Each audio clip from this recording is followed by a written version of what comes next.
Sur. Así que por eso no es que se han ido, sino que están por los alrededores. No solamente eso, sino que también entendemos que la educación no ha sido un tema muy popular. Hablar de educación, la gente prefiere escuchar a veces más profecía, le gusta más eso que hablar de educación. No se le da el debido interés a la educación y el resultado es lo que hoy se está viendo. Como la profecía en sí misma es más emotiva, a nosotros nos gusta más lo emotivo. Y por lo tanto, los principios de educación han sido dejados de lado y el resultado es que las familias adventistas no están conformadas bien, los jóvenes. Cuando veníamos para acá, para el Congreso, Carlos me decía: hay algunos temas que tocar, pero ahora yo voy a tocar educación, me dice, porque resulta que en todos los congresos donde participo yo siempre hablo de educación. Y él me dice: Isaías, ahora yo voy a hablar de educación, tú tocas otros temas. Me dice, habla de doctrina, habla de esto. Entonces yo le decía ayer: mira, Carlitos, y yo te hago responsable de todas las controversias que hay, porque yo siempre hablo de educación. Hubiéramos hecho lo de siempre, tú hablas de salud, yo hablo de educación, nos evitamos problemas. No, me dice que era necesario tocar otros temas. Pero aunque yo entré a la iglesia adventista escuchando profecía, estudiando la profecía y predicando profecía, y creo que lo sigo estudiando y lo sigo predicando, solamente que ahora le doy el lugar que le corresponde a la profecía, le doy el lugar que le corresponde, no la minimizo, le doy un lugar prominente que no lo tiene, sino busco darle el lugar que necesita. Con el transcurso del tiempo el Señor nos ha ido guiando a aprender sobre educación y podemos hacer este taller de educación de dos maneras. Usted tiene preguntas ahora y podemos ir desarrollándolas, o puedo exponer algunos principios de educación y después algunas preguntas.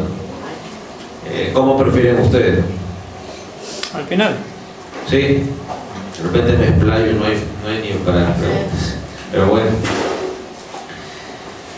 Hermanos, yo me siento a veces preocupado cuando nosotros hablamos de tantos temas, pero descuidamos un tema que es la base y es muy prominente en este último tiempo. Por ejemplo, los que van a predicar el mensaje del tercer ángel y van a denunciar a la bestia de su imagen son el resultado de los que han vivido una verdadera educación. Los que no han vivido verdadera educación, no, por más conocimiento que tengan, no lo hacen. Conocimiento intelectual. ¿Cuántos de los que están aquí han visto gente que practica la obra médica misionera, pero casi son mercenarios? Todos lo ven dinero, cobran aquí, que un masaje acá, han hecho de esto un negocio. ¿Han visto gente? ¿Me entienden? ¿Saben por qué? Porque no entendieron los principios de educación. Los principios de educación son totalmente la base de todo lo que nosotros tenemos que hacer. Y usted me dirá, pero es el taller de familia, ¿no? Claro, es taller de familia, pero en esto entra totalmente la ciencia y la verdadera educación. En el libro del Hogar Cristiano, en la página 12, Hogar Cristiano, página 12, dice: la sociedad se compone de familias, y será lo que hagan las cabezas de familia. Del corazón mana la vida, y el hogar es el corazón de la sociedad, de la iglesia y de la nación. Esto tanto en mi país se llamaba educación cívica, no sé cómo se llama aquí el curso donde te hablan de las familias y de la comunidad, pero a mí me enseñaban que la comunidad estaba compuesta de familias, y si la comunidad tiene buenas familias, entonces Si hay buenas familias, hay buenas comunidades. Y buenas comunidades hacen buenos países. ¿Me entiendes? Países de éxito. Estados Unidos de América empezó a crecer y a hacerse una potencia porque los que vinieron a poblar los Estados Unidos venían de Europa y eran cristianos protestantes. Podríamos decir que tenían buenas familias.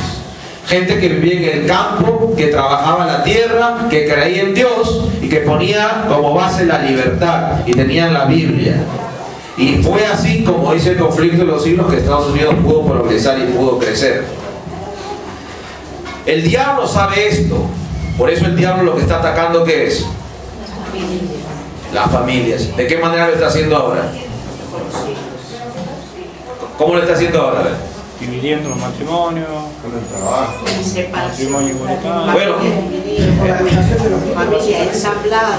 miren, piensen en esto un poquito. Lo que está presentando el diablo ahora en todos los países es matrimonio con personas del mismo género, totalmente destruyendo la familia. Y esto lo está metiendo a las escuelas, porque el diablo sabe algo y lo entiende, algo que nosotros no entendemos. Que el mucho conocimiento o comprensión de escritura que tenemos nosotros, cuando usted muere, su conocimiento ¿dónde se va? Se muere con usted. Y si nosotros no hacemos escuelas donde preparar futuras generaciones, todo termina. Lo hemos visto muchas veces. Tal pastor o tal predicador ha sido una obra muy grande, pero cuando muere, se acabó su obra. Pues sus hijos no continúan o no creen lo que él creía. Y ahí termina todo. No es el propósito de Dios. Jesús no actuó de esa manera. Jesús, él sabía que iba a estar ¿cuántos años en esta tierra? Él sabía que iba a estar los 33 años. Entonces él no pretendió hacer una obra universal, sino que preparó ¿a cuántos? A un grupo y se fue al cielo. Dijo, me mandan los resultados. ¿Tuvo éxito la obra de Cristo? No. ¿Sí? Y lo que le dice a sus discípulos es ir y hacer discípulos. Es decir, le dice, hagan escuela. Tienen que forjar, ¿saben? Mire, le hablo un poquito de... Yo creo que en Argentina saben de fútbol. ¿Verdad? En Perú siempre se habla de fútbol y se habla de que mientras no se apueste en los menores, no va a haber nada. De vez en cuando en Perú sale uno que juega bien por ahí, pero nunca llega a nada. Y siempre se dice, hay que apostar en los menores. Hay que apostar en los menores. Cantera de menores. Yo la verdad he visto mucho fútbol. La verdad siempre me ha gustado ver fútbol argentino. Yo he sido fanático. Yo soy un rescatado de las barras. Y por una u otra parte siempre vi que Argentina tiene cantera de menores. Lionel Messi viene de cantera de menores, se lo compró el Barcelona, todo esto. Y yo le tomo este ejemplo de fútbol para que usted pueda darse cuenta que mientras nosotros no apostamos en escuelas, en menores, esto termina. Cuando usted descansa, dicho sea de paso, cuando usted se va poniendo un poco más de edad, esa misma pasión que tenía va pasando. No, yo no sé quiénes son sus hijos, pero la verdad es que los padres pueden estar sentados aquí muy interesados y los hijos no les interesa nada. Y yo digo, ¿y cómo puede ser que el padre sí tiene ese interés de querer hacer la obra, de venir aquí, pero los hijos, ¿por qué no reflejan lo que usted sí quiere? ¿Por qué el hijo está aquí por obligación? ¿Por qué? Nos hemos equivocado. Porque nosotros debemos apostar siempre en educar a los que vienen, a las siguientes generaciones. El diablo sabe eso, por eso está destruyendo todas las familias. Él destruye una familia y está destruyendo todo. Yo quiero que vayamos un poquito a algunos principios educacionales. Les soy muy sincero con esto de... Yo no soy especialista ni terapeuta familiar. Dicho sea de paso, estoy en contra de esta situación, porque hoy la psicología se metió dentro del primero del mundo protestante y ahora en la iglesia adventista. Y ahora Si tú eres pastor, no eres lo suficientemente capaz para dar consejería. Ahora tienes que seguir un curso de psicología o consejería familiar. Entonces todo pastor tiene, o persona que ministra la palabra, tiene que seguir un curso de psicología. Eso estaba en la conferencia. Ahora se metió en el sostén pro. Que nos hablan de psicología. Ahora la Biblia y el espíritu de profecía ya no es suficiente para aconsejar. Ahora necesitamos terapias externas. Pero para mí todo eso es nuevo. Todo eso es nuevo. Porque cuando yo reviso la escritura y el espíritu de profecía, ahí me dicen otras cosas muy distintas. ¿Me entienden? Entonces yo le digo, yo no soy terapista familiar ni nada de esto, ¿me entienden? Yo leí la Biblia y el espíritu de profecía. Y como yo no sé, entonces tengo que ver el ejemplo del que sí sabe. Los japoneses cuando se quedaron en la pobreza es lo que hicieron, ¿no? No tenían nada, vamos a ver el ejemplo de los que sí saben, al que le salió bien. Entonces al que le salió bien, a ese le copia. Hay escuela, ¿me entienden? Vamos a volver al fútbol de nuevo, porque para tomarle un ejemplo, miren.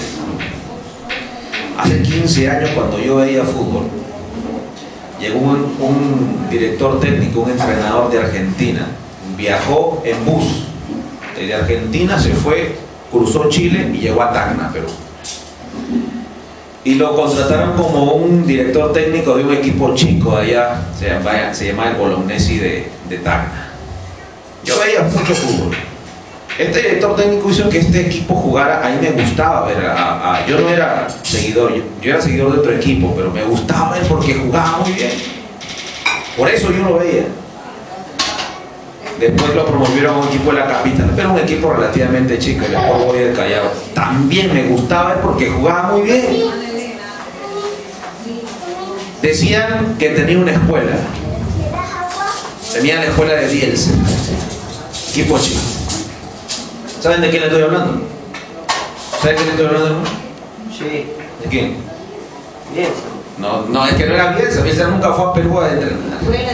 Mira, dicen que tenía la escuela. La escuela. Este hombre llegó a un equipo más grande, se fue le pagó, corta la historia, se fue a entrenar a Ecuador, a un equipo, creo que fue al MLE, campeonó, lo llevaron a la U de Chile, campeonó, lo pusieron en otro equipo de Chile, campeonó, lo pusieron a la selección de Chile, campeonó, y ahora después se fue a Europa, y ahora lo estaban proponiendo para ser director de Y yo lo recuerdo porque era por eso le digo, viajó en bus, no había dinero, empezó de abajo, pero él siguió una escuela. Él siguió una escuela, decían, sigue la escuela de Bielsa. No se equivocó, porque él copió al que sabe. Él copió al que sabe. Y ahora mire dónde está. No pruebe el fútbol ni nada, solamente le tomo el ejemplo para que vea que cuando usted copia al que sabe, ¿me entienden?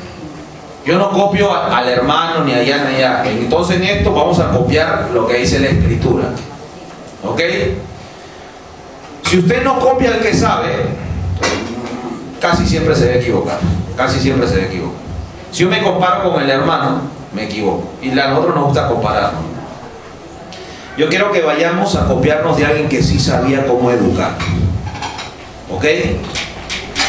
Quiero que vayamos a la escuela patriarcal, y por eso vuelvo a decir, yo le decía a Daniel, oye, tú, estábamos hablando de una teología, yo le digo, ¿tú has conocido el tema de educación? La verdad, no mucho, o sea, no lo he profundizado. Y yo le decía, pero tú no tienes derecho entonces a hablar de nueva teología si no conoces de educación, porque la verdadera educación guerrea contra la nueva teología.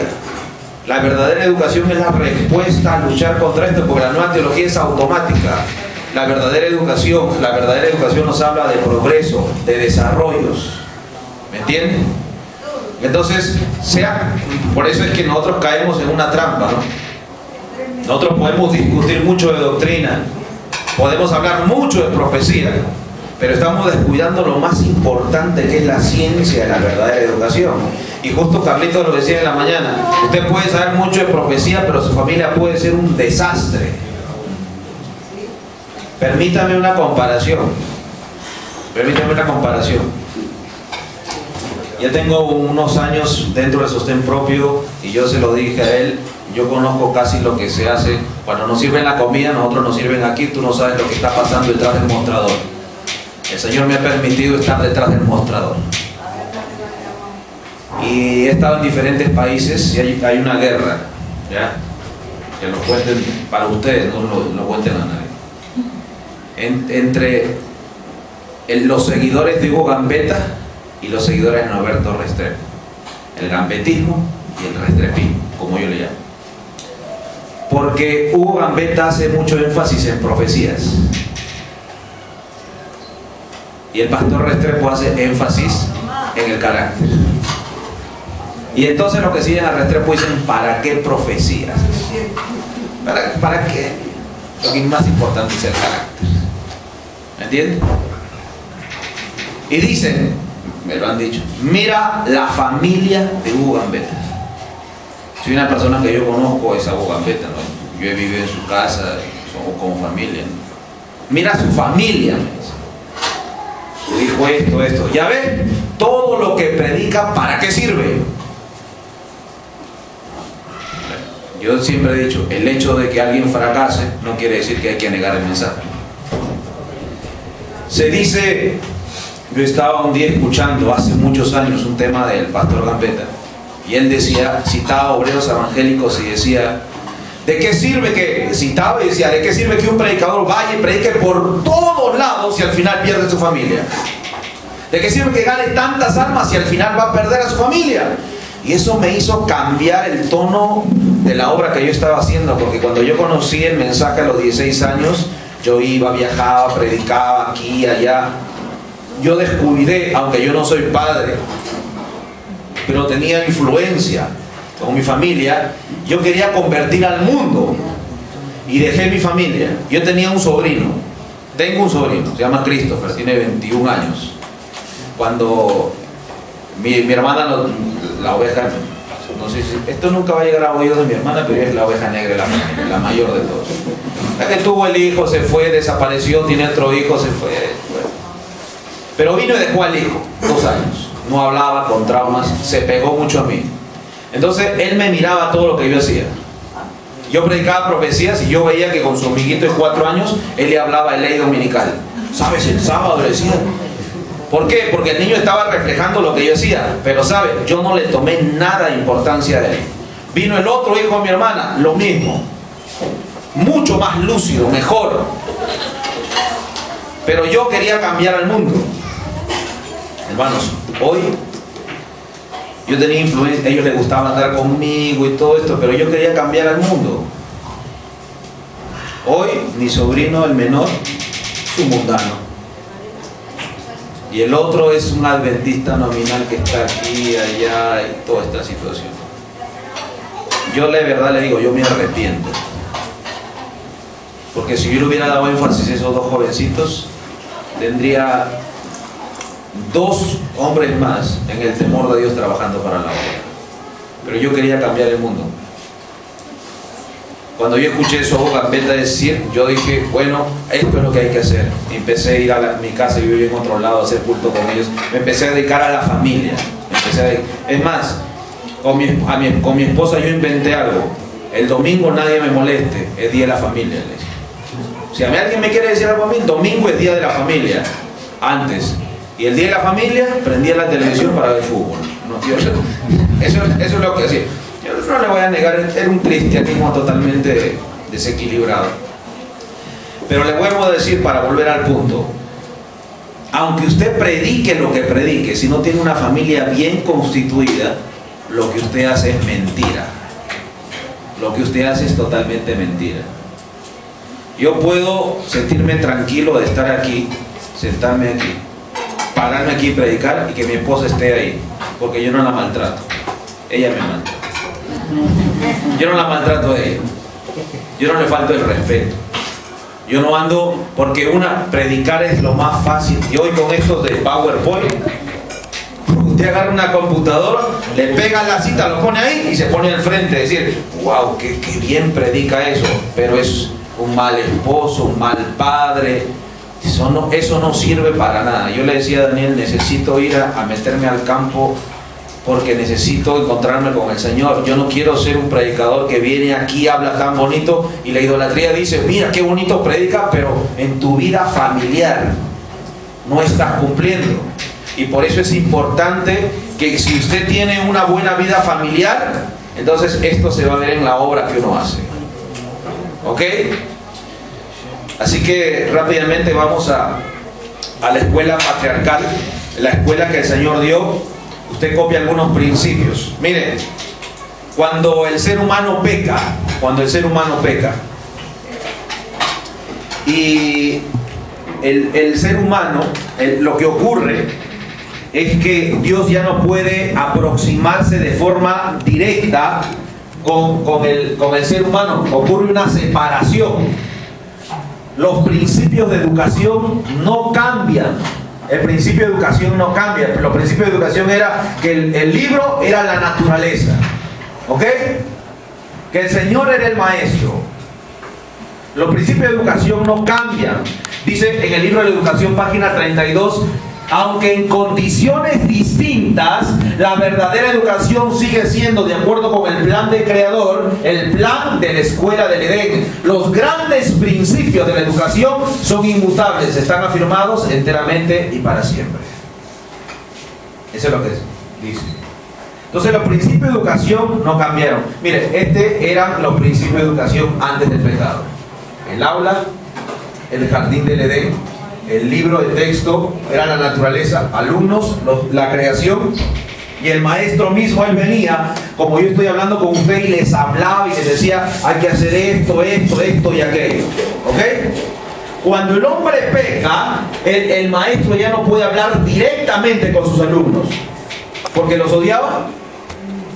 No, porque si Dios con su santidad se presenta delante de nosotros en este momento, ¿qué pasa con nosotros? Caemos fulminados. ¿Por qué? Por nuestro pecado. No es porque Dios quiera, es una consecuencia. Es una consecuencia. Así que el Señor tiene, mire, dice, en el plan divino de educación, ¿qué es lo que hace Dios? ¿Qué es adaptar? ¿Qué es adaptar? Modificar algo o ajustarlo para que siga cumpliendo el propósito. Adaptado a la condición del hombre después de la caída, y ahí está. Cristo figura como el representante del Padre. Él es el gran maestro de la humanidad y dispuso que los hombres y mujeres fuesen representantes suyos. La familia era la escuela y los padres eran los maestros. Esto es lo que se adaptó después. Esto es lo que se adaptó después. ¿Ok? No era el propósito de Dios que después del pecado haya una escuela donde usted envía a su hijo. No era el propósito de Dios. La educación que tenía por centro la familia fue la que prevaleció en los días de los patriarcas. Ese era el tipo de educación, la familia. Ahora, usted no me va a decir entonces hacer escuelas en los diferentes puestos de avanzada está mal. No, porque si usted lee después, la sierva del Señor sí sanciona escuelas. Porque el Señor es razonable. El Señor es muy razonable. ¿Creen eso? Sí, sí. Mire, si el Señor no fuera razonable, ustedes escuchan, ¿se acuerdan la experiencia de Jacob y cuando luchó con el ángel? ¿Y cómo se le llamó? Se le cambió de nombre, ¿verdad? Sí. ¿A qué? Israel. Y ese es un ejemplo para nosotros cómo tenemos que vencer. Y le pregunto, ¿cuántas mujeres tenía Jacob cuando fue llamado vencedor? 4. Era un polígamo. Era un polígamo. ¿Me entiende? ¿Por qué Dios lo bendijo y lo llama vencedor y es nuestro ejemplo? Porque Dios es razonable. Y en ese tiempo la poligamia estaba tan metida que Dios comprendía que ellos sean polígamos. Lo comprendía. ¿Me entiende? Dios no minimizó. las consecuencias de la poligamia. Las consecuencias de la poligamia era pelea entre mujeres, entre hijos y todos los problemas. No minimizó las consecuencias, pero no lo juzgó porque no tenía toda la luz. Es razonable, Dios es razonable. Entonces Dios al principio hizo escuela de familia y fue la que prevaleció en los días de los patriarcas. Dios proveyó para las escuelas así establecidas las condiciones más favorables para el desarrollo del carácter. Las personas que estaban bajo su dirección seguían el plan de vida que Dios había indicado al principio. Quiero que usted note, le vamos a pedir un poquito de reverencia a todos, por favor. ¿Sí? Cuando se ora aquí y se pide la presencia de Dios, este ya es el lugar de Dios. Y si hay algo que nosotros no hemos aprendido, le voy a decir. No es personal, ¿eh? Lo pude haber dicho ayer también. Es reverencia. Se le recomiendo algo. Hoy en los testimonios capítulo 2 hay un capítulo que se llama La reverencia en la casa de Dios. La reverencia en la casa de Dios. Léalo, es muy bueno, porque algo que nos falta a nosotros es reverencia. ¿Ok? Bueno, mire, cuando el hombre peca, entonces, ustedes conocen la historia, se abren dos grupos: los que querían obedecer a Dios, los fieles a Dios, a los principios de Dios, y los rebeldes, los que no querían saber nada de Dios. Es más, la sierva del Señor dice que se pusieron su propio día de reposo. No sabemos cuál día era, pero no dice la Escritura, pero sí sabemos qué día se habían puesto. Yo creo que se pusieron el domingo. Bueno, entonces, pero Dios había puesto a la familia como el centro de la educación, la familia, ¿ok? Dice un poco más: los que se separaron de Dios, ¿quiénes? Los rebeldes. Se edificaron, ¿qué? Ciudades. Y congregados en ellos se gloriaban del esplendor, del lujo y el vicio. Ese es el primer grupo. ¿El primer grupo dónde vive? Las ciudades. ¿Quiénes son esos? Los rebeldes. Los rebeldes. Entonces yo no le voy a decir en qué lugar está usted. Usted solito va a darse cuenta en qué lugar está. ¿Ya? Siempre hubo dos grupos. Yo no puedo decir yo amo a mi esposa y estoy con otra mujer. ¿O puedo decir eso? ¿Es verdad? Usted no va a decir yo soy fiel a Dios, pero estoy siguiendo el plan de vida de los rebeldes. ¿Ok? Por eso yo, cuando hablo de salir de las ciudades, le digo, yo no me fanatizo en decir usted ya está mal porque no salió, pero eso sí, haga planes reales, haga planes serios, haga planes reales de salir. No diga, sí, yo sé que es importante y ya saldré. Eso no existe. Llega a la casa de la hermana tiene en su casa ahí, se vende. Ese plan real, ¿me entiende? No está diciendo, ya lo venderé y nunca pone el letrero. Se vende, si algún día lo va a vender, el Señor, si sigue orando, el Señor le va a decir a cuánto vender y dónde comprar y a cuánto comprar. Lo dice la sierva del Señor. Eso es lo que dice. Lo que nosotros hacemos es, pastor, ¿usted cree que dónde debo comprar? Y yo sé a qué pastor le pregunta. Y el pastor siempre le dice, que Dios te ayude. Nunca responde. Nos gusta preguntar al hombre. Siempre nos ha gustado eso. Mire, pero los hombres que se aferraban a los principios de vida de Dios, ¿dónde moraban? En los campos y los cerros. Cultivaban la tierra, cuidaban rebaños y en su vida libre e independiente, llena de oportunidades para trabajar, estudiar y meditar, aprendían de Dios y enseñaban a sus hijos sus obras y sus caminos. ¿Ustedes creen que esta gente tenía problemas? ¿Me entienden? Este era el modelo que Dios quería. Y por eso, cada vez que me dicen, hable a los hogares y tienen problemas con los hijos, le digo que el problema más grande que usted tiene con los hijos es que vive en una ciudad. Ese es el gran problema. Y al principio usted dice, pero yo no le enseñé nada. Usted no le enseñó. Usted no enseñó nada. No le enseñó nada, en verdad, ni nada bueno le enseñó. No le enseñó. Y el niño, y le pregunto, cuando está chiquitito, cuando está ahí como la niñita, ¿le gusta ir a la iglesia o no? Sí, hace lo que hacemos nosotros, ¿no? Va y repite el texto de memoria enfrente. Y participa. ¿Cuándo se empieza a torcer? Y entonces ahí el padre dice, pero yo no le dije que haga eso, ¿por qué lo hace? de chiquito iba a la iglesia. ¿Qué habrá pasado? ¿Cómo que qué habrá pasado? Usted lo puso en un medio donde lo empezaron a bombardear y le dijeron aléjate de Dios, aléjate de Dios, aléjate de Dios, los amigos, la influencia, y ahora no sabe lo que pasó, no sabe lo que pasó. Lo que pasa es que usted lo pone en un lugar donde la influencia va a hacer que después se aleje de Dios. Entonces el mayor consejo que le puedo dar a los padres que tienen niños pequeños es váyase, porque usted va a perder a los hijos. Váyase a otro lugar. Órele al Señor. Usted dice, no tengo dinero para comprar una tierra. Por favor, vamos ahora a poner en duda el poder de Dios. Justo joven fui y envejecí, dijo el salmista. No he visto justo desamparado ni su descendencia que mendigue pan. ¿No cree que es hora de confiar en las promesas de Dios? ¿No cree que es hora? Ok, vamos al ejemplo. Miren, vamos al ejemplo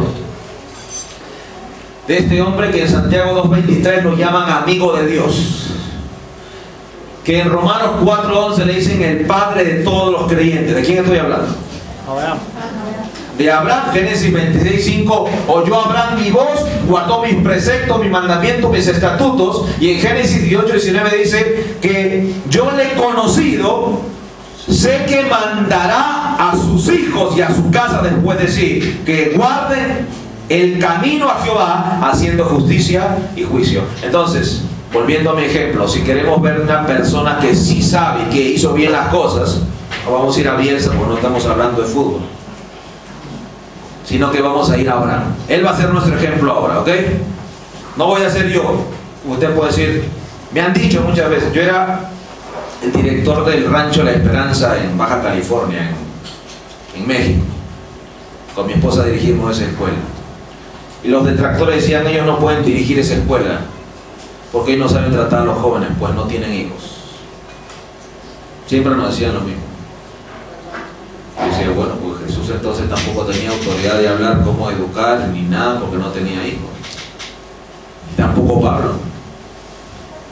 Y Elena G. de White también, quizás porque Elena G. de White tuvo, si me van a decir si tuvo hijos, sí, pero ella empezó a viajar y ¿qué hizo con los hijos? ¿Saben qué hizo con los hijos? Hizo algo que un padre no debe hacer. Sí, le dijo, guárdenmelo, yo tengo obra que hacer. Entonces Elena G. de White no tiene autoridad de hablar, ¿no? ¿Y qué hizo J.N. Andrews? Explotó a su hija para trabajar y se murió de tuberculosis. Entonces ninguno de esos sirve para nada, ¿no? Son argumentos que para mí no sirven. Para mí está la ley y el testimonio antes de lo que nosotros pensemos. Hablemos un poco de Abraham. Miren. Fue un gran honor para Abraham ser el padre del pueblo, que durante siglos fue guardián y preservador de la verdad de Dios para el mundo. En lo que tocaba a Abraham, no traicionaría la verdad por motivos egoístas. Guardaría la ley y se conduciría recta y justamente. También cultivaría la religión en su hogar, instruiría a su familia en justicia. La ley de Dios sería la norma de su hogar. Fácil, la ley de Dios. Ahora, ¿Abraham la tenía fácil o no? Educar a su familia. ¿La tenía fácil o no? ¿Sí o no? ¿Cuántos hijos tenía? ¿Cuántos hijos tenía? Dos. Y el que tiene familia de 5, entonces la tiene más difícil que Abraham. ¿La tenía fácil Abraham? Y eso que no tenía 2, porque uno ya lo envió, está encargado de uno. ¿Educar a uno es fácil? No. Mire qué dice la inspiración. La familia de Abraham comprendía ¿cuántas? Más de 1000 almas. ¿Me entiende? ¿La tenía fácil Abraham? Sí, claro, ejemplo, usted puede decir, yo tengo 5 hijos, no puedo. Ahí tiene.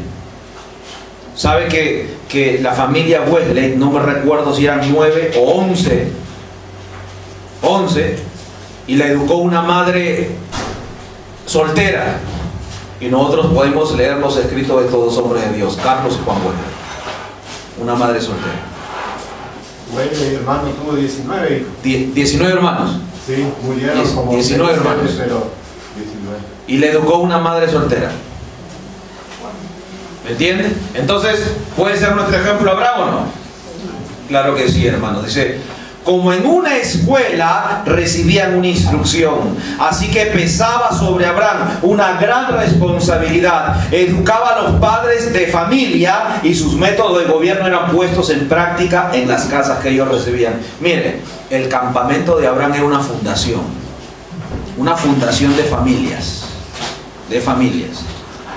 Y yo no tengo el tiempo de hablar, no es mi temática.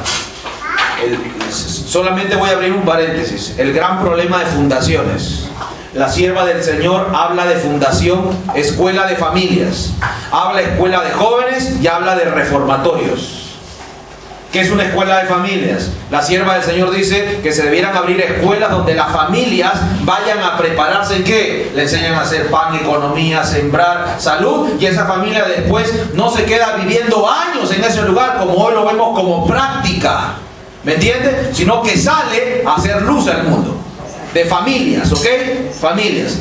Hay escuela de profetas, de jóvenes, donde van, es solamente para jóvenes, vienen jóvenes, se les da clases, se trata con jóvenes, ¿me entiendes? Se les enseña disciplina, como que ellos son un cuerpo de élite más grande, ellos van a hacer una obra más grande, ¿me entiendes? Van a ir más lejos, van a sufrir más.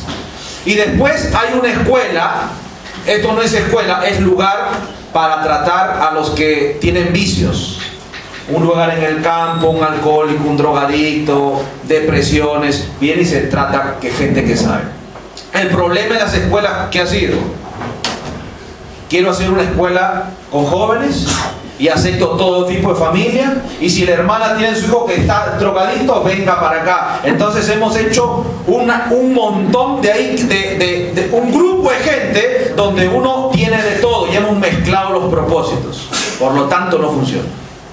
Y entonces mi hija, yo llevé a mi hija que quería servir a Dios, pero el hermano mandó a su hijo que está en el mundo y no quiere saber nada de Dios. Y entonces este muchacho le empezó a enamorar a mi hija.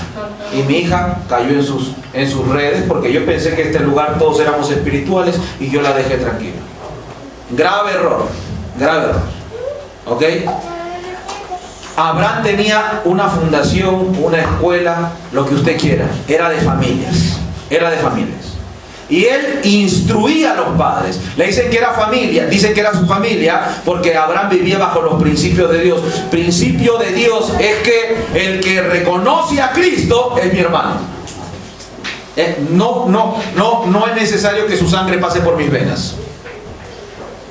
Cuando la mamá de Jesús y sus hermanos fueron a buscarle, dijeron: Jesús, tu mamá y tus hermanos te buscan. Jesús dijo: que esperen, mi familia son los que hacen la voluntad de mi Padre. Sí, si es mi hermano, yo me preocupo porque coma, por comprarle unos zapatos. Si es mi hijo, yo me preocupo para que no le falte. Pero si es hijo de otro, se preocupe. Oro por él. Eso no es el plan de Dios. Nunca ha sido eso el plan de Dios. Y por eso la familia de Abraham era tan grande, ¿no? Entonces Abraham no reunía a los vil, reunía a las cabezas. Y le decía: el plan de gobierno es esto y esto y esto, y usted tiene que ponerlo en práctica. Y ellos lo ponían en su familia. Y así funcionaba. ¿Me entiende? En la antigüedad, el padre, ¿qué era? Jefe y sacerdote de su propia familia. Hablemos un poquito de esto. ¿Usted cree, cuántas mujeres creen que la Biblia está escrito desde una visión machista? Genealogía, usted no encuentra el nombre de ninguna mujer. Una mujer por ahí. Pero siempre el que manda, ¿quién es? Si la mujer no era virgen, el hombre la desechaba. ¿Creen ustedes que la Biblia está, y a la mujer le da miedo decir esto, que la Biblia está escrita bajo una visión machista? ¿Por qué el hombre tiene más el hombre casi hacía lo que quería con la mujer? ¿Sí o no? ¿Ha encontrado eso en la escritura o no? Le explico un poquito rápidamente. Adán y Eva fueron hechos al mismo nivel, pero ¿quién es la que peca? Lo dice el apóstol Pablo, ¿no? Y como la mujer peca, entonces se sujeta al hombre. ¿Por qué se sujeta al hombre? ¿Por qué Dios mandó que la mujer se sujete al hombre? Porque ella pecó. ¿Pero por qué más? Imagínese usted abrir una empresa y en esa empresa poner dos jefes con la misma responsabilidad, con el mismo cargo y el mismo poder. ¿Qué es lo que pasa ahí? ¿Qué es lo que pasa ahí? Van a terminar peleando. Imagínese una familia, y ese es el gran problema en la actualidad, donde los dos tienen el mismo poder. ¿Me entienden? Donde el esposo dice, me voy para allá, y la esposa dice, ¿qué? Yo me voy para allá. ¿Por qué creen que hay tanto problema? Y yo no soy machista. Si me van a juzgar a mí, yo nunca dejé que mi esposa me lave la ropa, porque para mí lavar ropa sin lavadora es trabajo de hombre. Díganme las mujeres, no es estar sobando ahí, duele la espalda y cargar y tender, el trabajo de... Y yo no dejaba que mi esposa, más bien yo le lavaba la ropa ahí.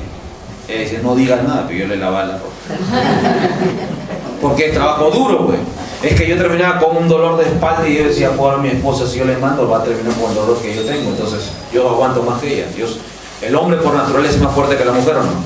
Sí. Entonces, más o menos es así. Y dígame, yo no quiero que me juzguen de machista, pero la mujer se sujeta al hombre.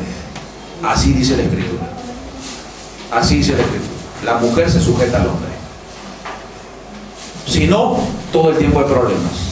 Vino una pareja de esposos de la iglesia nueva, tenían un problema de economía. El esposo trabaja, viven en ciudad, y el esposo trabaja y le gusta gastar mucho el dinero, gana mucho dinero, pero le gusta gastar, siempre manda en préstamos. Y la mujer decía, no, que yo quiero administrar el dinero, y él no me da cuenta de esto, y peleaban entre los dos. Yo vi el tema, y yo, para ser justo y bíblico, le dije al varón, tú tienes que administrar mejor, pero le dije a la esposa, tú te sujetas. Y aunque él malgaste el dinero, tú te tienes que sujetar. No hay de otro. En la vida yo le iba a decir al hombre, sujétate a tu esposa, porque eso es antibíblico. Eso es antibíblico. La mujer se sujeta al esposo. Eso es lo que mandó Dios. Eso es lo que mandó Dios. El hombre es el sacerdote. Y yo le digo a mi esposa, yo soy el sacerdote de la casa. Y bueno, mientras no denigre mi sacerdocio, usted tiene que obedecer. Y le cuento un poco mi experiencia. Es un problema que esté mi esposa, hay que invitarla a salir un ratito, pero mi experiencia fue que cuando yo me caso, a los 23 años, me caso infatuado, sin conocer, sin oración, un desastre de matrimonio. ¿Ya? Yo no me casé en oración ni nada de eso. Por la misericordia de Dios, Él me ha guiado hasta aquí. Resulta que mi esposa, independiente, hacía su vida independiente. Y a mí no me importaba. Yo decía, que haga su vida, yo hago lo mío, y no me importa. Que venga a la hora que quiera, que gaste el dinero como quiera. Si me da de comer bien, si no me da de comer me voy de mi mamá, no me importa. No vivía triste, yo vivía tranquilo, fresco. No me quejaba. Pero Dios me dijo después de años, de tanto fracaso, tú eres sacerdote de la casa. Y entonces empecé una tarea, domar a la fiera. Yo le había soltado tanto la soga, tanta libertad le había dado, que imagínense cómo fue esto. ¿Entienden? Muy difícil, pero y para mí mi mente decía, pero más práctico para mí es que ella haga lo que quiere. Yo no quiero mandar, yo no quiero esta responsabilidad que ella siga haciendo. Pero Dios me decía, tú eres sacerdote y te va a pedir cuenta de tu esposa. Así que el hombre recibe el sacerdocio. ¿Qué significa que el hombre recibe el sacerdocio? El verdadero sacerdote, ¿no? Ahorita vamos a hablar del otro lado. Ustedes dirán, que todo tengo que obedecer. La mujer, yo sé que ya me están mirando mal las mujeres, hay más mujeres que hombres.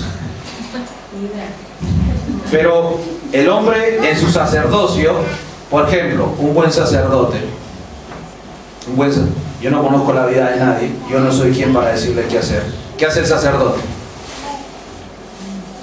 Tiene que dirigir el culto en la mañana, reunir a la familia, esposa y lo que quiera. A mí, ¿sabe qué me ocurre? Yo no tengo hijos no porque no puedo, sino porque no quise.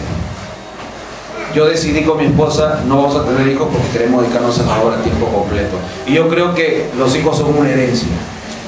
Y hasta le podría decir a mis 38 años, hubiera querido tener un hijo. Pero Bueno, a veces uno toma decisiones y no me siento mal. Si Dios permite, vamos a adoptar. Porque me dicen, no es lo mismo, me han dicho algunos, de tu propia sangre. Eso es mero egoísmo. Eso es mero egoísmo. ¿Me entiendes? No, pero los genes, Dios puede obrar. Pero bueno, yo no tuve hijos, pero el que quiso tener hijos no puede acusarme a mí porque no lo. Me dicen, tú eres más fácil porque no tienes. Pero fue mi decisión. Usted decidió tener 3, ahora tiene que educar a los 3. Y el sacerdote tiene que levantar y hacer el culto de familia. Y a veces tiene que hacer el culto con la familia y después el culto con el niño o la niña, con otro idioma y otro lenguaje. ¿Me entiende? El sacerdote tiene que velar por la esposa. Si se levanta temprano, tiene que orar por ella. Los sábados llegábamos tarde a la iglesia porque mi esposa cocinaba doble. El viernes cocinaba doble. Cocinaba para comer ese día y para llevar el sábado. Pero aunque a mí me gustaba comer hace tiempo que hoy comemos en sábado, ¿no? Pero nosotros casi no comemos en sábado por cuestión de que yo le diga a mi esposa, no cocines más en sábado. La veía cansada. Mejor hay que llevar fruta. O hay que ayunar, pero ¿para qué estar tan cansado haciendo tantas cosas, tanto afán? ¿Quién se muere por un día por no comer? Y algunos sabios me dicen, hermano, el sábado no se ayuna porque el sábado es día de festivo. Sé que el sábado no ayuna. Entonces, el buen sacerdote no deja a la esposa hacer todo, que cambia a los hijos, que arregle la comida. El buen sacerdote es que el Señor le dio sacerdocio para que ame y respete a la esposa, para ayudarla, para santificarla. Hoy yo no tengo información, así que yo no hablé con mi esposa, pero en casi todo lugar venían hermanas de la iglesia. Estuve en un congreso en otro lugar y venían hermanas de iglesia y le decían a mi esposa, hermana, mi esposo cada vez que viene quiere tener relaciones sexuales conmigo y yo no quiero, yo estoy cansada. Pero él dice que es mi deber. Es mi deber. Y además, hermana, me contaba mi esposa, le decían, además, dicen que si yo no tengo relaciones con él, se puede ir con otra, ¿no? Así que yo tengo que hacer. Hermana que tenía 6 hijos, 6 escaleritas tenía. Mi esposa me decía, mire este problema que está pasando aquí. Y yo conocía a los hermanos. Los hermanos, la misma línea de todo, ¿no? Que el mensaje, que la verdad presente, que hay que hacer, que la apostasía de allá, el apóstata es el que viola a su esposa, porque tener relaciones por más que sea tu esposa, sin que ella quiera, es un abuso. Y entonces hicimos allá taller de familia, taller de profecía y taller de salud. Y el de profecía fueron 4. Fueron a familia y salud. Y les vuelvo a decir, yo ayer le estaba hablando de predicar profecía. ¿Me entienden? Pero yo entiendo el lugar que tiene cada una de las cosas. Y usted, yo no le puedo leer su mente. Es uno de los sueños que yo tengo. Y yo siempre le digo a mi esposa cómo me gustaría hacer un congreso espiritual de familias, de esposos. Me gustaría hablarle de frente a los hombres y todo a las mujeres. Porque dentro de todo esto es un tabú el tema de la intimidad, y se sufre frustración y abuso dentro de toda la intimidad. ¿Por qué? Porque el esposo cristiano y la esposa cristiana nunca cuentan. Y la esposa es abusada. Y la esposa, para que me entienda bien, estamos entre adultos, casi siempre viven frustración insatisfecha. Y el esposo es un tremendo egoísta que solamente casi ha hecho de su esposo un objeto sexual. Y después se para a predicar. Pero esto no se habla, pues. Venían, y ya que el tema de familia me metí en esto, venía una hermana y dice, hermano, le decía a mi esposa, porque yo no aconsejo mujeres. Tomé la decisión de no aconsejar mujeres y flaqueé en un momento a aconsejar mujeres y creo que fue un error, así que regresé a mujeres y yo no aconsejo. Yo antes, cada vez que una mujer venía a decirme, hermano Isaías, mire, mi esposo me hizo esto, mi antenita sonaba, peligro, me decía. Y yo le decía, hermanita, mire, ¿por qué no me visita en la casa y junto a mi esposa me habla? O le doy el número de mi esposa para que hable con ella. Pero casi a todas las mujeres le gusta hablar con hombres, le gusta contarle su problema a un hombre. Grave error, porque la infidelidad, ¿por dónde empieza? Por el oído. La mujer viene y me dice, es que tengo este problema, hermano, mi esposo no me da cariño y no me esto y no me esto, y entonces el predicador se siente tentado y dice, sí, hermana, su esposo tan malo es, el esposo tiene que ser, mire cómo yo trato a mi esposo, y empieza a darle una imagen de lo que ella quiere en sí mismo, y la mujer se empieza a enamorar del predicador y después ocurre lo que no debe pasar. Por eso en consejería familiar, mujer con mujer, hombre con hombre. Entonces muchas mujeres se acercan donde mi esposa y le cuentan situaciones dentro del pueblo de Dios, y cuando yo hablo con hombres, el hombre vive en una ignorancia, en un egoísmo total. Y aunque usted no quiera entender, y aunque el hombre no quiera entender el hecho de agarrar a una mujer, por más que sea su esposa, y tener relaciones para que se satisfaga solamente el hombre y utilizar a la mujer, va frustrando a la mujer, y aunque la mujer no se queje y diga nada, usted se está metiendo en un problema. ¿Me entiende? Ya sí le digo, ¿no? Es un sueño que tengo con mi esposa. Hasta ahorita no hicimos eso. Poder hablar de temas que casi no se tocan. Le doy un dato, por ejemplo. El hombre puede tener relaciones con su esposa cada 72 horas. Eso hace que puede estar con su esposa solamente 2 veces por semana. 2 veces por semana. Así cuida su cuerpo. Si hace más, usted está teniendo un problema. Me gusta mucho la experiencia de Urías el Eteo. Porque Urías el Eteo lo manda a llamar David, y David lo emborracha y le dice, anda, ve con tu esposa, y después le dice, el rey, Urías el Eteo se quedó durmiendo aquí, mándalo a llamar, y le dice, ¿por qué no te fuiste con tu mujer? Y él le dice, mis hermanos están en guerra y yo voy a entrarle a mi mujer, jamás, prefiero morir, le dice. Entonces hay una forma de actuar en estos tiempos finales también. Cuando el pueblo está en guerra, hay que entender cómo el ser humano y el hombre debe actuar. ¿Me entienden? Me voy a salir del tema de nuevo para regresar aquí. No quiero entrar más a profundidad en esto, pero le vuelvo al tema al decirle, el hombre es sacerdote de la casa, el fracaso de la familia. Si un día, hermanos, le digo a los hombres, su esposa siente atracción o se va con otro hombre, la culpa es de usted. La culpa es de usted. Porque usted debe estar, hoy sabe qué es lo que pasa, no tengo mi celular. Las redes sociales, hermano, las mujeres ahora hablan con total libertad. El esposo, por respeto, no revisa lo que su esposa hace, pero tenga cuidado con redes sociales, parejas jóvenes, no solamente los jóvenes. Esto es que, mire, cuando no existían redes sociales, si es que yo me ponía a conversar con alguien aquí a solas, normal. Si lo hacía 2 veces, mi esposa ya está 2 veces. Y si lo hacía 3 veces, y si lo hacía 4 veces, ya había sospecha. ¿Qué tanto hace el hermano hablando con esa mujer? A solas. Las redes sociales han ocultado eso, pues yo puedo hablar con una hermana sin que mi esposa sepa, a la hora que quiera, en intimidad, sin que nadie sepa nada. A la edad que tenga, así que tenga cuidado con eso, tenga cuidado con esa situación. ¿Ya, hermanos? Tenga cuidado. Yo trato de decirle, es que yo tengo un problema siempre, ¿no?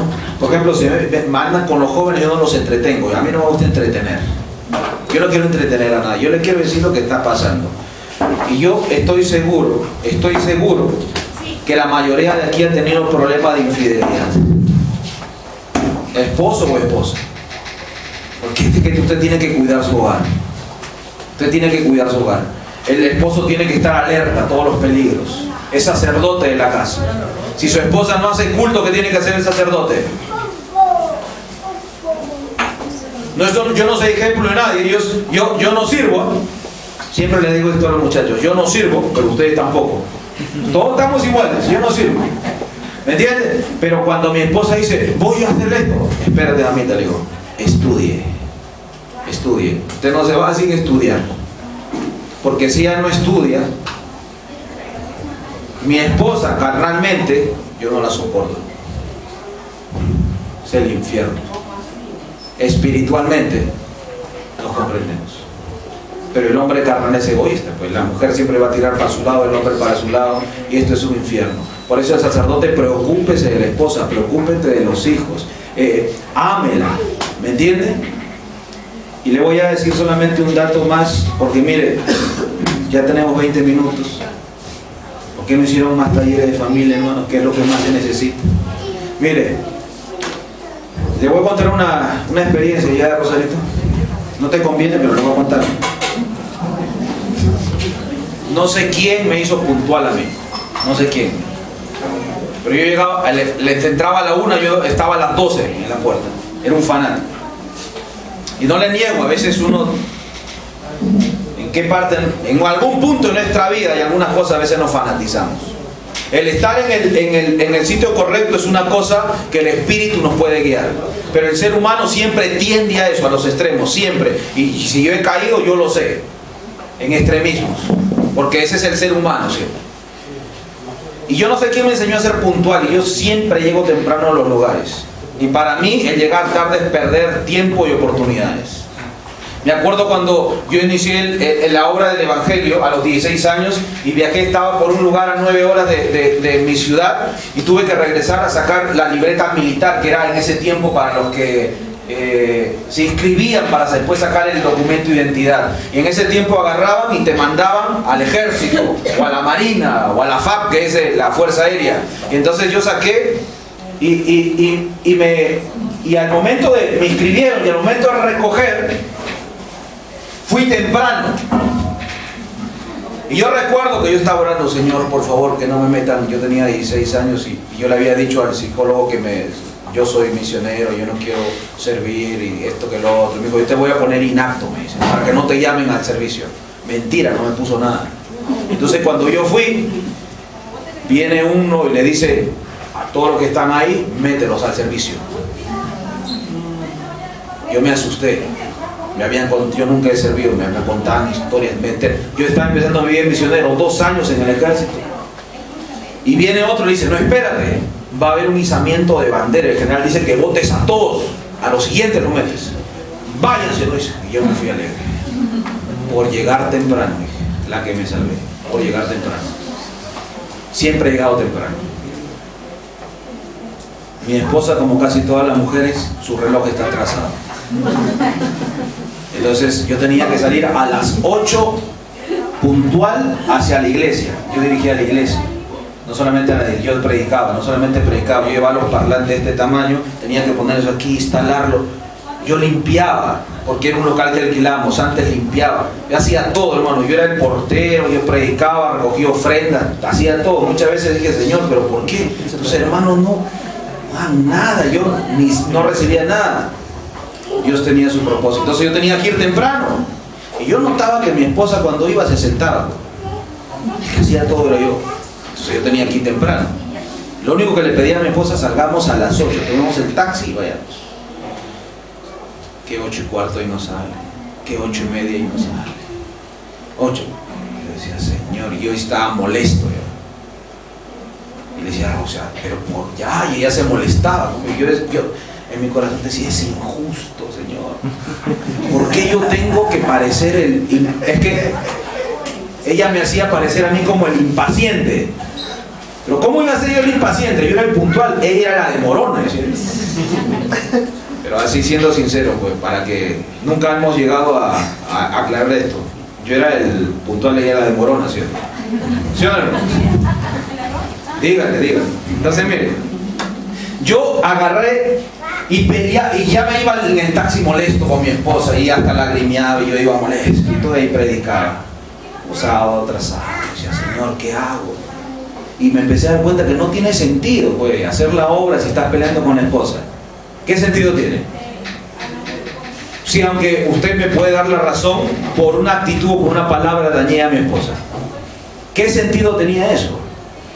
¿Qué hacer? Yo decía, ¿qué hacerse? ¿Pero tengo que llegar puntual o no? Era o fallarle a mi esposo o fallar a los hermanos, llegar tarde a la iglesia. ¿A quién prefería usted fallarle? Usted me va a decir a la esposa, ¿sí? Pero estás dañando a tu esposa. ¿Qué haría usted? Un día la dejé, le dije, tú toma otro taxi, yo me voy. ¿No vienes? Me voy, me fui solo. Ella entendió, no se molestó. Hermanos, de aquí atrás yo agarré y dije, yo no peleo más con esto. No me importa. Si los hermanos, total, ellos no me pagan. Yo soy voluntario. Si mi esposa llega tarde, que llegue tarde, vamos tarde, yo no reniego, no me importa. Y así que mi mamá se compró un carro y yo manejo. Que venga a la hora que quiera. Viene y me voy tranquilo. Yo no me di cuenta, ella no sabe.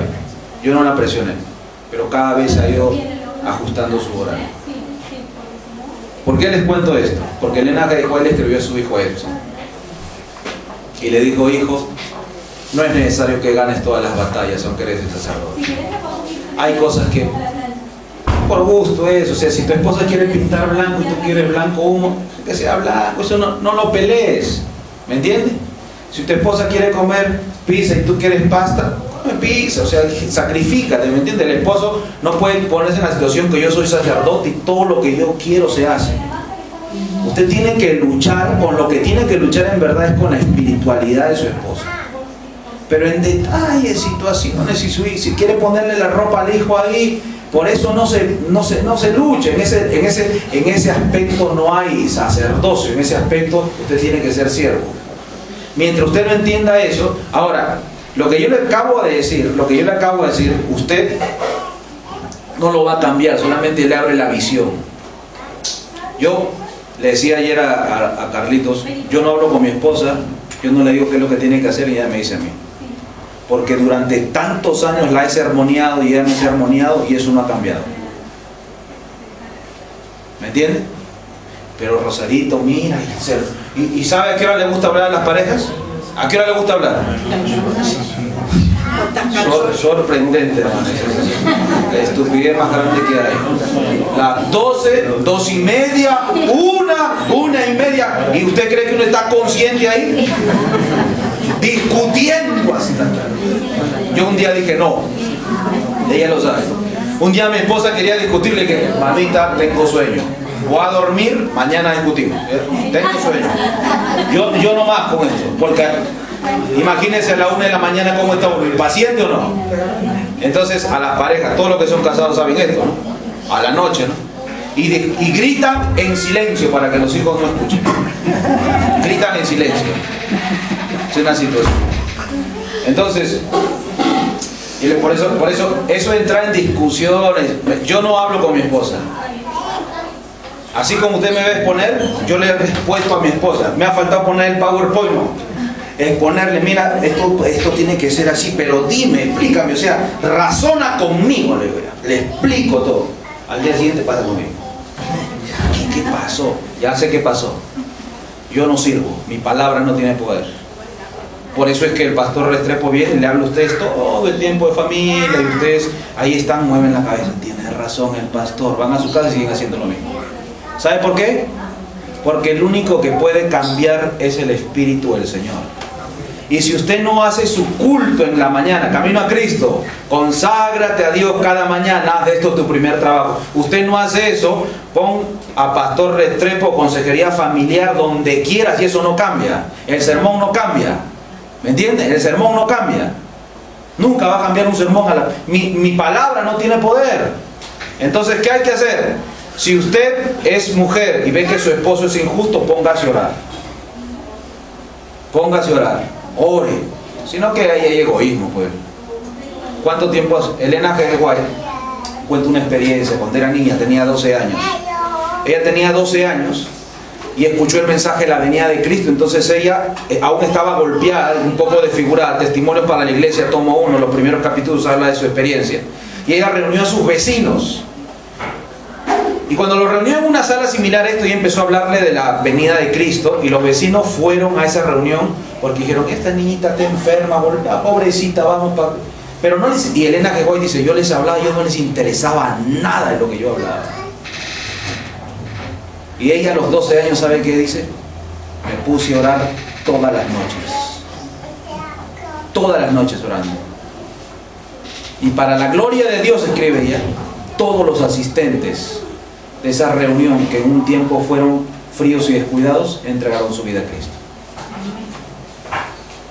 Yo digo, si el Señor dice, todo lo que tú me pidas de acuerdo a mi voluntad yo te voy a dar, ¿usted cree que Dios quiere que su esposa se convierta? ¿Usted cree que Dios quiere que su esposo se convierta? ¿Qué es lo que necesita? Orar. Usted no está dispuesto a orar. No está dispuesto a orar. Hay hermanas que dicen, mira hermano, mi esposo sigue comiendo carne, ¿qué es lo que hago? Y yo le digo, ore para que le dé un cáncer. Ore para que le dé cáncer. ¿Cómo decirlo? Que cuando le dé cáncer va a dejar la carne. Ah, no, pero pobrecito, pobrecito. Yo prefiero, y yo se lo digo tan claramente, yo prefiero que mi esposa se muera, le dé cáncer y se muera, pero que yo lo vea en el reino de los cielos, que verla perdida. Eso, yo le soy sincero. Mi esposa dice, ya me voy a morir. Siempre le digo, dime dónde está la plata nomás. No importa, no importa. La obra sigue. La obra sigue. Mi obra no depende de mi esposa, depende del Señor Jesús. Y la otra vez me estaba yendo de viaje a México y me dicen, no, tu hermana tiene en el seno algo. Y yo le dije, gloria a Dios. Porque ojalá que con esto se acerque al Señor. Ojalá que con esto se acerque al Señor. Prefiero un hermano que no tenga piernas, pero que sirva al Señor. Porque en el cielo será completo. Pero nosotros tenemos miedo, pues. Queremos que Dios los transforme, pero suavecito. Y esto ha hecho que no me dé el tiempo de enseñarles un poco de educación a los niños, porque la educación, yo sé que, por ejemplo, usted tiene unos jóvenes que están ya casi echados a perder y ya no les hacen caso y ustedes no pueden golpearlos ni nada. Hay una solución. Hay solución. Vamos a ver si nos alcanza el tiempo. Pero le digo, ore por su esposa, ore por su esposo, ore, luche por ellos, luche por ellos. Le voy a contar una decisión que tomó mi esposa en un caso muy especial conmigo. No le voy a decir el caso, pero ella siempre me hincaba. Todo el tiempo. Me amargaba la vida para mí. Tenía razón, pero yo pensé que me amargaba la vida. Yo cada vez que estoy ya calentando la voz, me dan agua fría de nuevo. Entonces, no. De nuevo caliente, de nuevo agua fría. Entonces, mire, todo el tiempo, hermano, yo decía una persecución que me decía a mí, yo decía, yo soy el sacerdote, ¿por qué? Yo le soy sincero, como dice usted, ¿cuántos esposos de aquí no han maldecido a sus esposas? ¿Cuántos esposos de aquí no han dicho, ¿para qué me casé? ¿Y cuántas esposas no han dicho lo mismo? En la calentura, ¿quién no dice eso?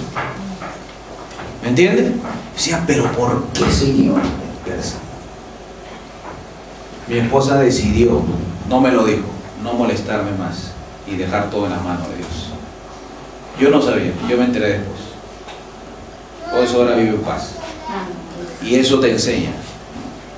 Por eso es que luchar para que ella cambie es imposible, hermano. Póngase a orar, luche con Dios. Eso no pasa. Usted no puede cambiar a nadie. Y la prueba que usted no puede cambiar a nadie es que ni usted mismo puede cambiarse. Si ese es un milagro, la obra de la renovación del corazón es divina, no es humana. Y mientras la mente llena de egoísmo, y permítame utilizar la palabra estupidez, piensa que puede cambiar a alguien y piensa que tiene el poder, va a seguir peleando y peleando. Eso no pasa. Estudie su Biblia y ore. Sea ejemplo para los niños y para su esposa. O viceversa, y el Señor va a obrar. ¿Ok? Nos quedan 7 minutos, hermano. Nos quedan 7 minutos. Pero hoy no, ¿qué hay después? ¿Qué hay después? Hay un pequeño receso y ahí ahora comienza... no va a haber receso entonces. Vamos. Y aclaren, vamos a hacer lo que esperen. Porque yo sé que hoy se van algunos. Porque van los jóvenes el receso. Yo sé que hoy se van algunos. Miren, hermanos. Abraham trató de perpetuar este sistema patriarcal de gobierno, pues tenía a conservar el conocimiento de Dios. Y miren lo que empieza a decir: era necesario vincular a los miembros de la familia para construir una barrera contra la idolatría tan generalizada y arraigada en aquel lugar. Ahora, permítanme. Abraham trató por todos los medios a su alcance de evitar que los habitantes de su campamento se mezclaran con los paganos y presenciaran sus prácticas idólatras. ¿Cuál era la educación de Abraham? Y entonces yo cometería un error, pues decir: mire, al niño tiene que hablarle con psico no sé qué, con hablarle así, utilice tal libro, compre el libro de Nancy Van Pelt, Hijos Triunfadores, y háblele así. Hermano, si Abraham lo que trató de hacer es, si mi hijo ve eso, se va a transformar en eso, que no lo vea. Simple. De la contemplación viene la transformación. Simple, no es muy complicado. ¿Para qué le voy a hablar tanto de cómo educar a los niños y a la familia si lo que hizo Abraham? Dice: pues sabía muy bien que la familiaridad con el mal iría corrompiendo insensiblemente los sanos principios. Le pongo un ejemplo clarito. Aquí han venido familias que viven en el campo con sus hijos, y aquí hay familias que viven en la ciudad con sus hijos. Y entonces, como están aquí en el culto, los que viven en el campo con sus hijos dejan a sus hijos que corran y conversen con los niños que tienen padres en la ciudad. Yo le pregunto a usted: ¿usted cree que estos niños que viven en la ciudad están influyendo a sus hijos? ¿No? ¿Están influenciando? Sí lo están influenciando. Sí lo están influenciando. Usted: no, pues también son cristianos. Son cristianos de ciudad. ¿Me entiende? El niño de campo es mucho más sencillo. Entonces uno tiene que cuidarse de todo. Uno tiene que cuidarse de todo. En el primer piso mi mamá alquilaba su casa a una familia evangélica. La señora tenía un nietecito de 4 años que era la misma edad de mi sobrino Christopher, que tenía 4 años. Yo vivía en el segundo piso y jugaba mucho con él. Y mi sobrino le hablaba de ley dominical y de Biblia y toda esta situación. Y el niño una vez le decía: hay que sacarnos la ropa para sobarnos, le decía. 4 años. 4 años. La psicología diría: es que se quiere conocer. Estaba viendo mucha basura en la televisión. Y entonces este niño de familia evangélica, y ahora yo le voy a decir algo porque tampoco se habla, ¿no? Tampoco se habla de esta situación. Que resulta que cuando uno crece y visita a la familia, uno piensa que el niño no piensa en mal, pero esto pasa todo el tiempo. Ábranos, de repente a usted le pasó y ya lo olvidó. Abra los ojos. El primo, la prima y esos tocamientos jugando aquí en la casa y toda esta situación eso pasa todo el tiempo. Uno lo borra de su mente. A veces no hay, estamos entre adultos, penetración y toda esta situación, pero sí hay manoseos y todo eso ocurre todo el tiempo, hermano. Y yo he visto mi generación anterior, lo he visto en mi generación, en las siguientes. Entonces cuide a su hijo. Usted no puede decir que se vaya corriendo por ahí, que se vaya por el rincón, por ahí por los matorrales. Cuide a su hijo. Usted no sabe con quién se está juntando.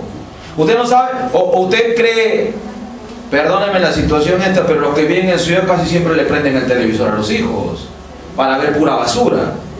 ¿Me entiende? Y entonces yo no creo que esos niños son el diablo, pero lo van a influenciar a su hijo. ¿El celular? Yo le decía: hermano, ¿cómo es darle el celular para que esté tranquilo? ¿Qué es esa situación? ¿Me entiende? Usted tiene que cuidar a su hijo. Yo no tengo el tiempo, pero por favor, copie. ¿Tiene Biblia de estudio con comentario? ¿Sí? Si no tiene Biblia de estudio, comentario bíblico adventista 7A, el comentario de Jueces 1, 20 al 36 y el capítulo 2, 1 al 3, donde habla de que tenemos que tener cuidado de las familiares que usted invita a su casa, porque dice que usted es culpable por invitarlos. Si usted invita a familia, su familia es cristiana, y usted permite que familia mundana, su hermano, su tío, entre a su casa y traiga esas influencias, usted es culpable de la corrupción de sus hijos. Usted es culpable. Léalo, yo no tengo el tiempo ya de leerlo. ¿Puedes repetir, por favor, Era Jueces 1. Jueces capítulo 1, versículo 20. Pero le estoy hablando de la Biblia de estudio, ¿eh? El comentario bíblico de Noé Guay. Sí, por eso le comentario bíblico 7A hablando de jueces. Pero tenía que comprarlo. Eso no hay en PDF, no hay ni en PDF. No hay PDF. Si tiene Biblia de estudio, lean los comentarios del capítulo 1 y el capítulo 2, porque la experiencia de los jueces es la experiencia de un pueblo al igual que el nuestro. Que Dios le dijo, apártate, apártate, apártate. Y el libro de los jueces nos cuenta la experiencia de un pueblo que dijo, no, yo todavía puedo sostenerme un poco más.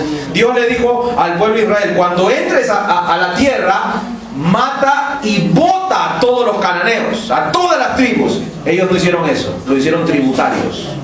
Y la influencia de ellos terminó por pervertir al pueblo de Dios. El gran centro de destrucción del pueblo de Dios fue asociarse con los paganos. El centro de la destrucción de tu familia es que te asocies con los paganos. El centro de la destrucción de tus hijos es que te asocies con los paganos. Siempre ha sido lo mismo.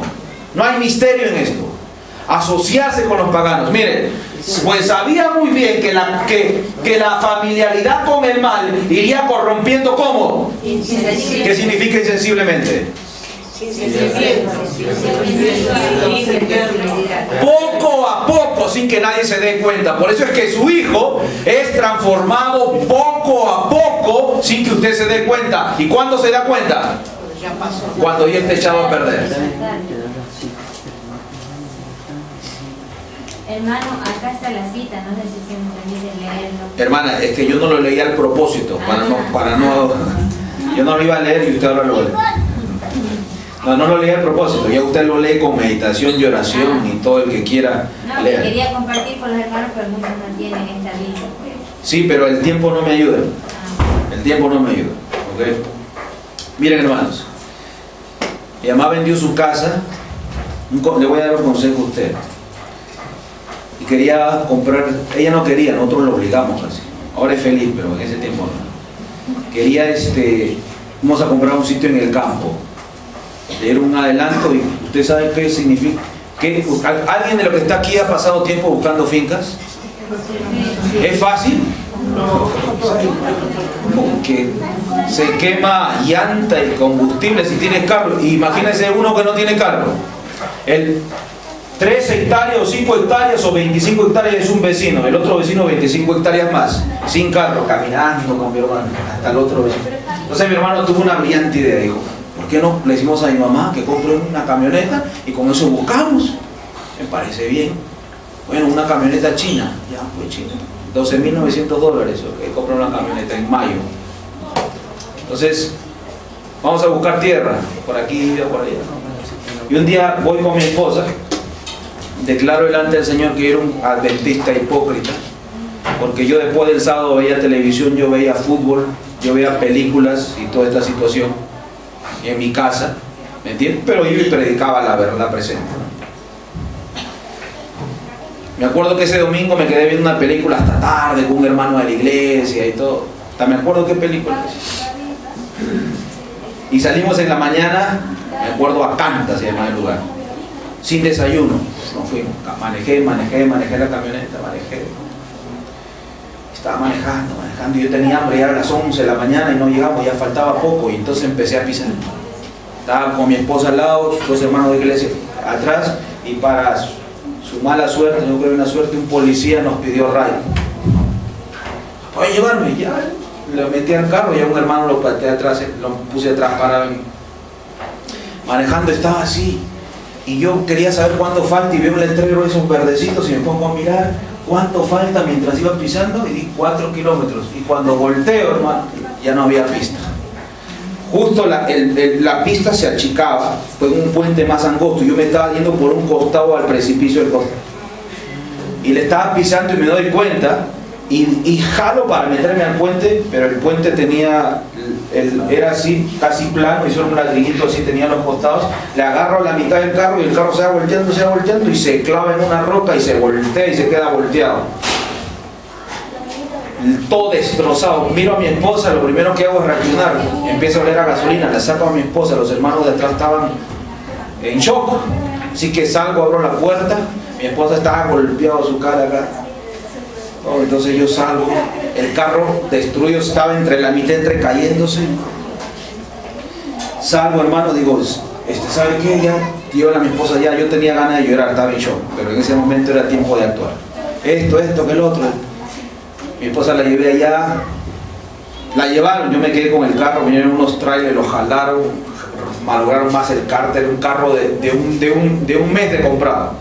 Lo jalaron y lo pusieron ahí, pasaron los carros.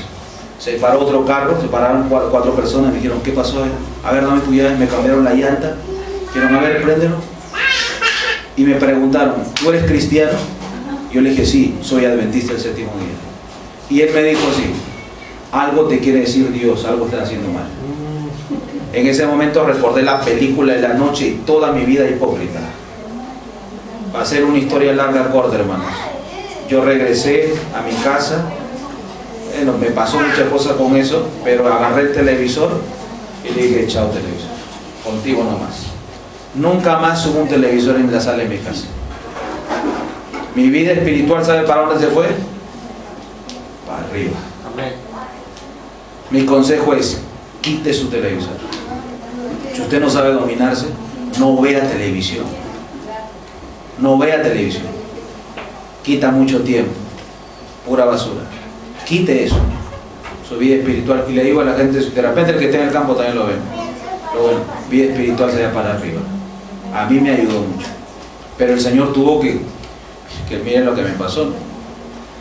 Ya le abro un paréntesis. Después mi esposa para ir a la iglesia se maquillaba y los hermanos de iglesia, ¿saben qué pensaban? El hermano dice, ya no podrá predicar más porque mira lo que le ha hecho a la esposa. Un vecino, estoy caminando con mi esposa yendo a la iglesia y un vecino viene y se para delante de mí y le dice a mi esposa, ¿estás bien, flaca? Le dice, ¿estás bien? Gringa, le dice, ¿estás bien? Sí, le dice, no, ¿estás bien? Le dice, me miraba molesto.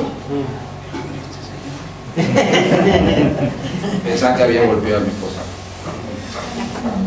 Hermanos, hay una ley que dice que de la contemplación viene la transformación.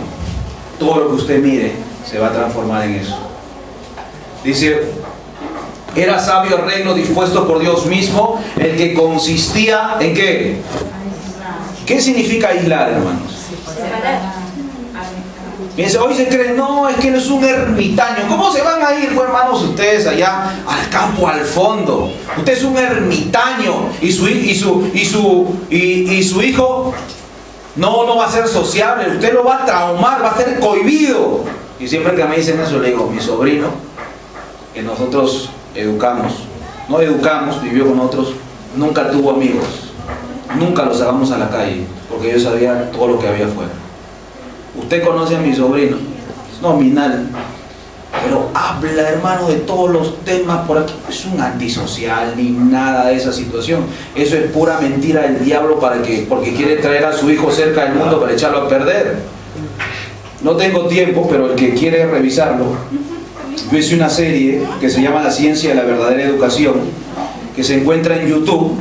Búsquelo así como La Ciencia de la Verdadera Educación, donde hablo del propósito de la educación, la escuela del Edén, la escuela patriarcal, la escuela de Moisés, la escuela del pueblo de Israel, cómo los griegos se infiltraron dentro del pueblo de Dios, la escuela de Juan el Bautista, la escuela de Cristo, la escuela de los apóstoles, hablo de la escuela protestante, hablo de Madison y hablo de la escuela del Edén. Y si quiere usted revise eso, pero donde hablo en la escuela de Cristo, la sierva del Señor dice que el Señor Jesús fue educado en una oscura aldea del Edén. Sin internet, sin computadora, sin tableta, sin enciclopedia. Y trascendió y partió el mundo en dos. No escribió ningún libro, no abrió universidad, no liberó al pueblo de Israel. Pero miren las consecuencias de educar a un niño así. Hicieron la escuela de los profetas también. ¿Me entienden? Educado en el regazo de su madre. Entonces sí se puede. Hay que aislar.